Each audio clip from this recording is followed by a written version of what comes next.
त्यावेळी आम्ही सगळे एकत्र राहत होतो. भाऊ, वहिनी, त्यांची 2 मुलं आणि मी. माझं लग्न झालं नव्हतं. मी त्यांच्यावर ओझी होते. आई वडील या जगात नव्हते. त्यांची आठवण उराशी धरून आम्ही 4 खोल्यांच्या घरात राहत होतो. हे घर वडिलांच्या नावावर होतं. सध्या तरी आम्ही दुसऱ्या प्लॉटमध्ये गेलो नव्हतो, पण हळूहळू या मुंबईच्या धकाधकीत आणि फ्लॅटच्या जंगलात आमची जुनी ओळख हरवली. मुंबईचा हा खेळ निराळाच असतो. दर महिन्याला इथे नवीन प्लॉट उगवतो. जणू काही निसर्गाचं नवीन अद्भुत दृश्य. त्यावर्षी म्हाडाची योजना आमच्या भागात आली. माझ्या भावाने देखील फॉर्म भरला आणि नशीब म्हणावं त्याचा नंबर लागला. परंतु त्यावेळी त्याच्याकडे पूर्ण पैसे नव्हते. इकडून तिकडून मागून सुद्धा पैसे कमी पडत होते. माझी वहिनी शोभा अतिशय संयमित होती. तिने भावाला सुचवलं की आईचे दागिने विकूया. शेवटी दागिने अशाच उपयोगासाठी तर असतात. भावाने आईचे दागिने विकले. ते दागिने किमती होते. जुन्या काळातलं शुद्ध सोनं, मोठमोठ्या अंगठ्या, गळ्यातील चैन, आजीकडून मिळालेली मोठी करधनी. मुलांच्या खेळण्याच्या गमती जमती पाहून मनाला हुरूप येत असताना त्या दागिन्यांनी आजही त्या जुन्या आठवणीचा सुगंध आणला. अंगठ्या, बांगड्या, गळ्यातली चैन, एक एक जुन्या काळच्या दागिन्यांनी इतिहासाच्या पानावर एक नवीन ओळख लिहिली. आईला लग्नात मिळालेले काही दागिने होते. त्या सोन्याच्या तुकड्यांनी आमचं घर बांधलं आणि त्यात लपलेली आई, वडिलांची आठवण हृदयात कायम राहिली. आमचा प्लॉट 4थ्या माळ्यावर होता. त्याच माळ्यावर आणखी 4 प्लॉट्स होते. सगळे 1 BHK म्हणजेच 3 खोल्यांचा. आम्ही 5 जण, माझा भाऊ, वहिनी, त्यांची 2 मुलं, एक मुलगा आणि एक मुलगी, आणि मी देखील त्या छोट्याशा प्लॉटमध्ये राहायची. सकाळी उठल्यावर मी घराची साफसफाई करायची. झाडू, फरशी, भाजी चिरणे, पीठ मळणे हे सगळं मी आवरून ठेवायची. तेव्हा माझी वहिनी शोभा ती देखील उठायची. तिला घरातील गर्दीचा कंटाळा होता, म्हणून ती उठल्यावर मी हॉलला लागून वर जाणाऱ्या शिड्यावर जाऊन बसायचे. तिथे लोक लिफ्टने खालीवर जायचे, पण शिड्या मात्र रिकामी असायच्या. त्यामुळे मला बसायला जागा मिळायची. नाश्ता आणि जेवण वहिनीच करायची. मला पाहून तिच्या चेहऱ्यावर एक विचित्र भाव असायचा. कदाचित माझे मोठे आणि जरा विचित्र दात पाहूनच तिला घृणा यायची. जेव्हा ती स्वयंपाक करायची तेव्हा मला स्वयंपाकघरात जायला परवानगी नव्हती. एकूणच दूरचा दूर साजरा असा तिचा माझ्याशी संबंध होता. वहिनी सर्वांचे टिफिन तयार करून स्वतःचाही टिफिन घेऊन ड्युटीवर जायची. ते निघून गेल्यावरच मी स्वयंपाकघरात जायचे. काहीतरी उरलेलं असलं तर खायचे आणि नंतर पुन्हा किचनची साफसफाई करून भांडी, कपडे धुवायचे आणि दुपारी शांतपणे टीव्ही पाहायचे. काळाच्या ओघात माझी भाची स्नेहा मोठी झाली आणि तिचं लग्नही झालं. आता त्या आठवणीमध्येच राहायचं, जणू पाण्यातल्या चंद्राच्या प्रतिबिंबासारखं. काही लोकांचं मन म्हणजे खरोखरच विचित्र असतं. माझी बेचारी भाची, जी एकेवेळी आयुष्यभरचा सुख शोधत होती, तिचा अचानक दुःखाच्या गर्दीत अडकली. तिला चांगल्या पद्धतीने सांभाळणारे भेटलेच नाही. शेवटी ती परत आपल्या आई वडिलांच्या घरी आली. काही दिवसातच तिचा घटस्फोट झाला. तिला बघून माझं मन आतून तुटत होतं. तिचं दुःख माझ्या मनाचं पारावरून वाहत होतं. आता ती घरातच राहायला लागली होती. आम्ही दोघी दुपारी एकत्र टीव्ही बघायचो. ती दिवाणवर बसायची आणि मी खाली जमिनीवर. पण तिला माझं अस्तित्व खटकत नव्हतं. तिच्या डोळ्यात माझ्यासाठी घृणेचा लवलेशही नव्हता. वहिनीच्या सुट्टीच्या दिवशी मी घरातलं सगळं कामावरून शांतपणे शिड्यावर जाऊन बसायची. इतर दिवसात पायऱ्यावर बसायला काहीच त्रास नव्हता, पण पावसाळ्यात मात्र पाण्यामुळे शिड्यांवर बसणं कठीण होतं. असेच दिवस निघून जात होते आणि एक दिवस आमच्या समोरच्या फ्लॅटमध्ये गोखले कुटुंब राहण्यासाठी आलं. गोखले वहिनी आणि माझ्या वहिनी कधी कधी बोलायच्या. लिफ्टने वर खाली येताना जेव्हा त्यांना मी शिड्यावर बसलेली दिसायचे तेव्हा गोखले वहिनी हळूच माझ्या तब्येतीची चौकशी करायची. मी मात्र फारसं बोलायची नाही.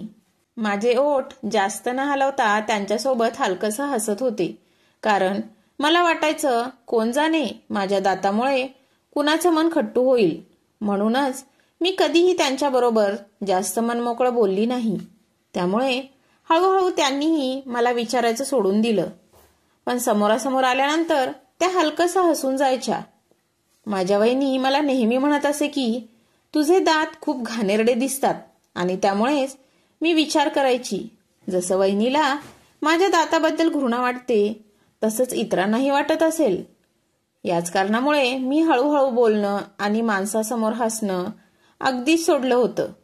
एक दिवस वहिनींना सुट्टी होती.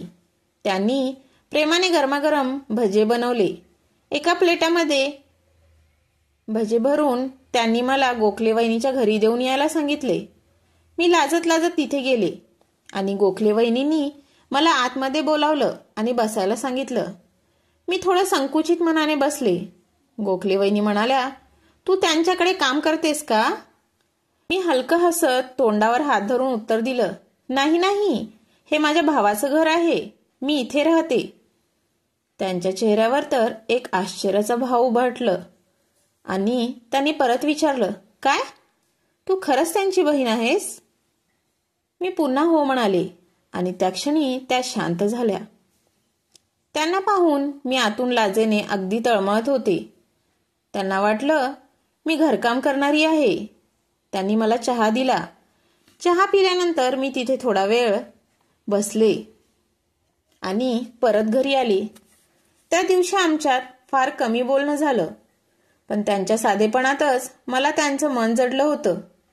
कधी कधी माणसाची साधी विचारपूस सुद्धा अंतःकरणातली एक वेगळीच ओळख निर्माण करते. त्या दिवशीच्या गप्पांनी जणू काही माझ्या मनात एक नवीन भावना पेरली गेली होती. त्या दिवशीपासून मला गोखले वहिनीबरोबर पुन्हा पुन्हा बोलायचं मन करू लागलं. मी माझ्या दातांची काळजी घेऊ लागले. मी रोज चोखंदळपणे ब्रश करायला लागले. एक दुपार अशीच आली जेव्हा वहिनी ड्युटीवर होत्या. मुकुंद शाळेत गेला होता आणि स्नेहा तिच्या मैत्रिणीच्या घरी गेली होती. मी धाडस करून गोखले वहिनीच्या दारावर टकटक केली. त्यांनी दार उघडलं. माझं मन घाबरलं. चाचपडून मी पटकन विचारलं, तुम्ही कोणता शॅम्पू वापरता? तुमचे केस खूप छान आहेत. मला पण तोच शॅम्पू आणायचा आहे. त्यांना पाहताच माझ्या मनाला जे सुचलं ते मी बोलून टाकलं. त्यांनी हसून शॅम्पूचं नाव सांगितलं, पण खरं तर मला त्याची काहीच गरज नव्हती. मी ते नाव लगेच विसरले आणि काहीतरी बोलायचं म्हणून विचारलं, त्या दिवशी भजी छान झाली होती ना? त्यांनी हसतच उत्तर दिले, हो, खूप छान झाली, ये ना बस. त्या बोलता क्षणी मी पटकन आतमध्ये जाऊन खुर्चीवर बसले. मग मी अचानक बोलून गेले. स्नेहा म्हणत होती त्यांच्यामध्ये मीठ पण कमी होतं. तेव्हा त्या म्हणाल्या, नाही ग, बरोबर होतं, तू पण खाल्ली असशील ना? नाही नाही, भजी कमी पडली होती. अचानक माझ्या तोंडातून निघालं. त्यांनी मला एक क्षणभर बघितलं आणि मी माझे तोंड मिटून चुपचाप बसून राहिले आणि घरामध्ये असलेला आजूबाजूला सामानावर नजर फिरवू लागले. त्या परत म्हणाल्या, तू इतक्या उन्हाळ्यातही बाहेर संपूर्ण दुपारी का बसतेस? त्यांच्या या प्रश्नावर मला हलकं हसावं वाटलं, पण नकळत मी रडू लागले. त्यांनी मला जवळ घेतलं आणि शांत केलं. थोडा वेळ तिथे बसून मी घरी परत आले. आता माझं मन त्यांच्याकडे जाण्याचा क्षणच शोधत होतं. त्यांना माझ्याबद्दल खूप काही जाणून घ्यायचं होतं आणि मीही त्यांना खूप काही सांगत होते. मी त्यांना सांगायचे आणि मी आधी मागच्या साडीत राहायचो. आता माझे आईवडील या जगात नाहीत. एकेकाळी माझी एक चांगली मैत्रीण होती. आम्ही एकत्र बाजारात जायचो, पिक्चर पाहायचो, भेळपुरी वडापाव खायचो. माझी ती मैत्रीण खूप गरीब होती. तिच्या शिक्षणाचा सगळा खर्च माझी आईच करायची. माझ्या वडिलांचा किराणा मालाचं दुकान होतं. माझ्या वडिलांचं हृदयविकाराने निधन झालं आणि त्यानंतर माझा भाऊ दुकान सांभाळू लागला. माझी मैत्रीण खूपच चांगली होती. ती माझ्या भावासोबत बाजारात जायची आणि दुकानासाठी मालाचा भाव कमी जास्त करून सामान खरेदी करायची. 12वी नंतर आम्ही दोघांनीही नर्सिंगची ट्रेनिंग घ्यायला सुरुवात केली. 3-4 महिनेच झाले होते आणि एके दिवशी माझ्या आईचंही हृदयविकाराने निधन झालं. मी आणि माझा भाऊ दोघेही अनाथ झालो. माझी मैत्रीण आमची खूप काळजी घेत होती. एक दिवस तिने मला समजावलं, तू ट्रेनिंग सोडून घरात राहा. तुझ्या भावाच्या जेवणा खाण्यापिण्याची सोय आणि घराची देखभाल कर. ट्रेनिंगपेक्षा हे अधिक महत्वाचं आहे. तिच्या या बोलण्याने माझ्या मनातली द्विधा संपली. मला असं वाटलं, मी घरात राहिले तर भावाला घरचं घर पण जाणवेल, नाहीतर तो आईच्या आठवणीत हरवून जाईल. मी नर्सिंगची ट्रेनिंग सोडली आणि काही दिवसानं माझ्या भावाचं लग्न केलं. गोखले वहिनींनी मला विचारलं, तू का लग्न नाही केलंस? मी मंद हसून उत्तर दिलं, नाही केलं. सुरुवातीला माझ्यासाठी अनेक स्थळ सांगून आले, पण भावाला आणि वहिनीला कोणताच मुलगा पसंत पडत नव्हता आणि जे मला आवडत होते त्यांना मी पसंत पडत नव्हते. हळूहळू लग्नाच्या गोष्टी थांबल्या. मी काही एवढी सुंदर नव्हते की माझ्यासाठी मुलांच्या रांगा लागतील. एवढा बोलून मी हसले. तेव्हा गोखले वहिनी म्हणाल्या, कोण म्हटलं की तू सुंदर नाहीयेस? तू अजूनही खूप सुंदर आहेस, फक्त तू नीट राहत नाही. अगोदर पण अशीच राहत असशील ना? आता तूच बघ, इतका लांबट सैलचा कुर्ता घातलाय, गळ्यात कुठल्याही कलरची ओढणी अडकवतेस. तू वाईट वाटून घेऊ नको, पण तू जर नीट राहिलीस तर अजूनही सुंदर आहेस. होय, पण वहिनींचे कपडे मोठे आणि त्यांनीच दिले आहेत. तेव्हा गोखले वहिनी म्हणाला, तू तुझ्या मापाचे कपडे शिवून घे ना. पण टेलर खूप पैसे मागतो. वहिनी म्हणतात, एवढ्या पैशात तर नवीन कुर्ता शिवून मिळेल. तेव्हा गोखले वहिनी म्हणाल्या, मग नवीन शिवून घेत जा. आणि तू बोलताना जो तोंडावर हात ठेवतेस ते पण तुझी जुनी सवय असेल. हो, माझे दात खूप मोठे आहेत ना, त्यामुळे. मी नजर खाली घालून म्हणाले. तेव्हा गोखले वहिनी म्हणाल्या, तुझ्या दातात काहीही दोष नाही. तुझे दात इतके मोठे नाही आणि नाही घाण आहेत. तुझ्या मापाचे कपडे घालत जा आणि बोलताना तोंडावर हात ठेवण्याची काहीच गरज नाही. तुझ्यामध्ये काहीही कमी नाही. तू स्वतःला कमी लेखू नकोस. असं सांगून त्यांनी मला शांत केलं. त्या दिवशी मला पहिल्यांदा जाणवलं की त्या खरंच बोलत आहेत. मला माझ्या मापाचे कपडे घालायला हवेत. मी त्यांना सांगितलं. जेव्हा माझी मैत्रीण होती तेव्हा गोखले वहिनी म्हणाल्या, तुझी मैत्रीण आता कुठे असते? ती या शहरात आहे का? होय, पण ती कधीच मला भेटायला येत नाही. मी बारीक आवाजात म्हणाले, तिचं लग्न झालं असेल ना? गोखले वहिनीने पुन्हा विचारलं. होय, लग्नानंतर अनेक जबाबदाऱ्या येतात, त्यामुळे ती तुला भेटायला येत नसेल. पण एकदा तिला भेट, मग परत भेटण्याचा सिलसिला चालू होऊन जाईल आणि तुला पण बरं वाटेल. त्यांनी सुचवलं, तुला एकटं जगणं कठीण वाटत असेल. गोखले वहिनींनी पुन्हा सुचवलं. त्यावेळी मला खूपच शांत बसायला होत होतं, पण मनात एक अनावट विचार रेंगाळत होता. मी फक्त हळूच म्हणाले, माझी वहिनीच माझी मैत्रीण होती. हे ऐकून गोखले वहिनी मोठ्याने म्हणाल्या, काय? म्हणून आश्चर्यचकित झाल्या होत्या त्या. भरपूर वेळ आम्ही दोघीही शांत बसून होतो आणि त्या गप्पांच्या पातळीला गाठून मी घरी परतले. पुढील काही महिन्यामध्ये सर्व काही सुरळीतच राहिलं. दिवस असंच जात होते. एकदा नगरपालिकेने आमच्या चाळीला तोडून टाकलं आणि त्या जागेवर अपार्टमेंट उभारण्याचं सुचवलं गेलं. आमच्या एका खोलीच्या बदल्यात माझ्या भावाला 2 प्लॉट मिळणार होते. एक दिवस जेव्हा माझ्या घरात कोणीही नव्हते, गोखले वहिनीने मला त्यांच्या घरी बोलवलं. त्यांच्याच घरात एक प्रबळ स्त्री होती. गोखले वहिनी म्हणाल्या की त्या एका संस्थेच्या अध्यक्ष आहेत आणि संस्थेच्या अध्यक्षतेखाली महिलांच्या हितासाठी काम केले जातात. त्या स्त्रीने मला माझ्या वडिलांचं नाव, चाळीचा पत्ता आणि नंबर विचारला. मी त्यांना सांगितलं, पण मनात विचार आला, चाळ तर पडलेली आहे, तर या पत्त्याचा काय उपयोग? गोखले वहिनींनी मला सांगितलं की याबद्दल कोणाजवळही काहीच चर्चा करू नकोस. तिच्या या शब्दाने मला खूप जवळीक वाटली आणि मी ती गोष्ट कुणासमोर उघड केली नाही. पण महिन्याने महानगरपालिकेकडून एक नोटीस आली, जी वाचून माझा भाऊ चिंतेत पडला. मी पायऱ्यावर बाहेर बसून पाहत होते.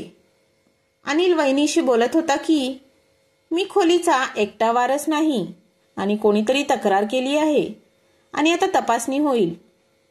वहिनीने त्या पेपरला अनेक वेळा वाचून पाहिले. नंतरच्या काही दिवसात महानगरपालिकेचे कर्मचारी आमच्या घरी येत राहिले आणि माझा भाऊ वकिलाच्या ऑफिसात फेऱ्या मारत राहिला. माझ्या मनात एक धाकधूक होती की ही सर्व स्थिती या महिलेला पत्ता आणि नंबर सांगण्याची संबंधित तर नाही ना. एक दिवस मी गोखले वहिनीच्या घरी गेले आणि त्यांना सर्व हकीकत सांगितली आणि म्हणाले, ही सगळी परिस्थिती त्या पत्त्यामुळे तर नाही ना. गोखले वहिनींनी काहीच उत्तर दिलं नाही. उलट त्यांनी विचारलं, तुला माहिती आहे ना ती तुझ्या वडिलांची खोली आहे. त्यांच्या प्रश्नाच्या उत्तराने एक उष्णता माझ्या हृदयात पसरली. काळजी आणि स्नेहाच्या फुलांनी सजलेल्या वहिनीच्या शब्दाचा गोडवा आणि गुपिताने भरलेले क्षण. असा विचार करून मी आपल्या संसाराच्या डोळ्यातून त्या लहानपणाच्या गोष्टीची आठवण करत राहिले. तुला त्यात हिस्सा नको का?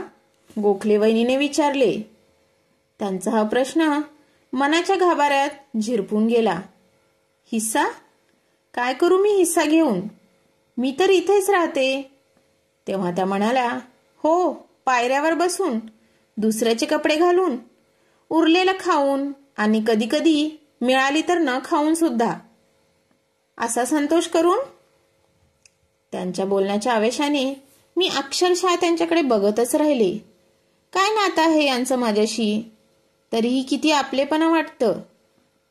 काही वेळाने त्या शांत झाल्या. माझ्या कपावर हात ठेवून म्हणाल्या, 4 खोल्यांच्या बदलात 2 प्लॉट मिळत आहेत. त्यातला एक तुला मिळाला तर काहीच वाईट नाही. तुला नाही वाटत का तू पण तुझ्या स्वतःच्या घरात आरामात दुपार घालावी? तेव्हा मी हो म्हणून मान हलवली. पण हो, प्रॉपर्टीच्या कोणत्याही कागदावर सही करू नको. जर काही गरज वाटली तर सरळ सांगून टाक की तुला पण वडिलाच्या संपत्तीमध्ये हिस्सा हवा आहे. समजलं ना तुला काय बोलायचं आहे ते? मी फक्त हो म्हणून मान डोलवली. पण मला पूर्णपणे काहीच समजत नव्हतं. माझ्या बुद्धीने असा विचार कधी केलाच नव्हता. हे माझ्या भावाचे घर आहे. मी त्यांच्याबरोबर राहते आणि असंच राहायचं आहे. या व्यतिरिक्त मी कधी जास्त विचार केलाच नव्हता. पण त्या शब्दांनी माझ्या मनात एक धडकी भरली. माझा हक्क? ही कल्पना दिवसेदिवस माझ्या मनात गुंजत राहिली. मी जिनाच्या पायऱ्यावर बसून विचार करत होते. माझा हक्क? मी वहिनीचे कपडे घालते. माझा हक्क? मी खुर्चीवर किंवा पलंगावर बसू शकत नाही. माझा हक्क? मी स्वयंपाकघरात भजे आणि समोसे बनवत असताना फक्त मन मारत होते. माझा हक्क कुठे आहे? या शब्दांनी माझ्या मनावर वार केला होता. आता मला पण वाटू लागलं होतं की ती एक फ्लॅट मलाही मिळावा.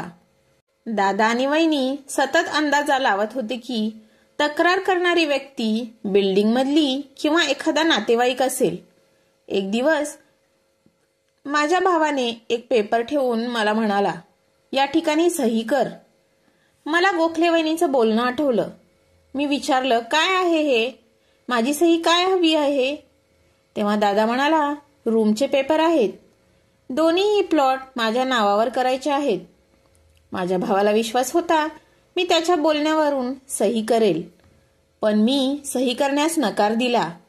तेव्हा तो ओरडू लागला, काय? तू सही करणार नाहीस का? कारण मला माझी वाटणी हवी आहे. गोखले वहिनींनी सुचवलेल्या शब्दातच मी उत्तर दिलं. माझ्या भावाचा चेहरा करंट लागल्यासारखा झाला होता. तो म्हणाला, तर तू तक्रार केली आहेस?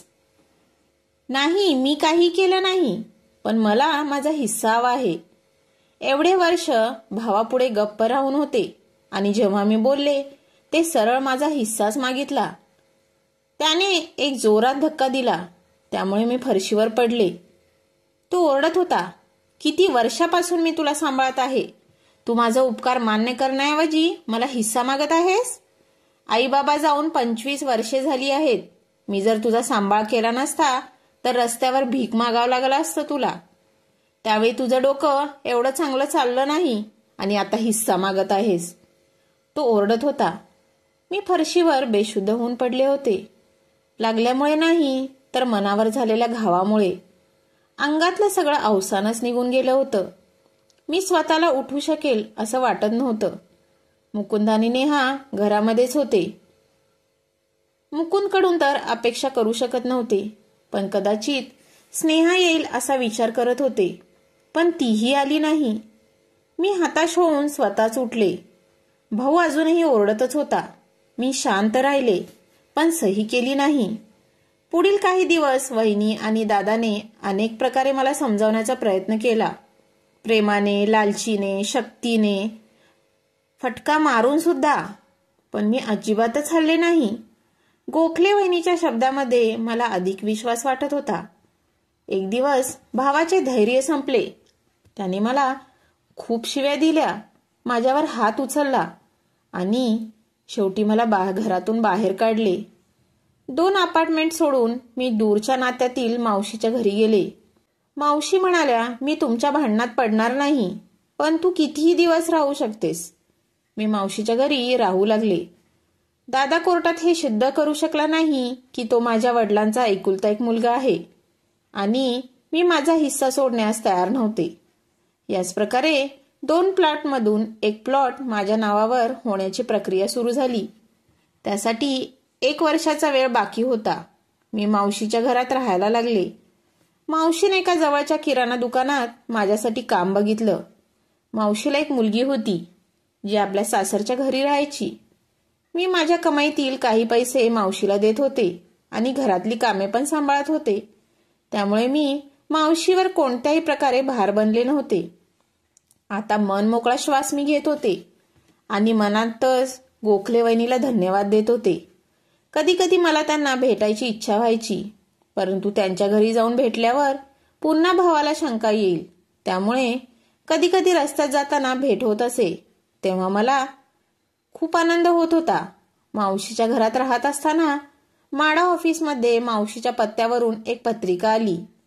त्यात प्लॉट पूर्ण होण्याची माहिती होती आणि मला म्हाडा ऑफिसमध्ये बोलावले होते. मी मावशीला सोबत घेऊन तिकडे गेली.